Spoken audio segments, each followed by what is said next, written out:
Women's India ए टीमनं Australia विरुद्धच्या one day सिरीजमध्ये विजयी सुरुवात केली आहे, तर भारतानं ऑस्ट्रेलियाचा 3 विकेट्सने धुव्वा उडवत मालिकेत 1-0नं आघाडी मिळवली.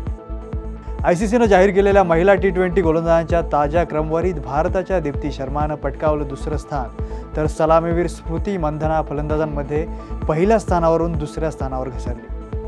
भारतीय ऑलिम्पिक असोसिएशननं बुधवारी 2030च्या राष्ट्रकुल क्रीडा स्पर्धेच्या आयोजनासाठी भारताच्या बोलीला दिली मान्यता, तर भारताला 31 ऑगस्टपूर्वी अंतिम बोलीसाठी प्रस्ताव सादर करावा लागणार. दक्षिण आफ्रिकेविरुद्ध दुसऱ्या सामन्यानंतर ऑस्ट्रेलियाच्या संघात झाले 3 बदल. यामध्ये मिशेल ओवेन, लान्स मॉरिस आणि मॅट शॉट यांचा संघात समावेश. लोकसभेत मंजूर करण्यात आलेल्या नवीन क्रीडा विधेयकाचा फायदा भारतीय क्रिकेट नियामक मंडळाच्या अध्यक्षांना होणार. सप्टेंबरपर्यंत रॉजर बिन्नी राहणार पदावर. 2 वेळा ऑलिम्पिक पदक विजेता राहिलेला कुस्तीगीर सुशील कुमारच्या अडचणीत वाढ. सर्वोच्च न्यायालयाने जामीन अर्ज फेटाळला.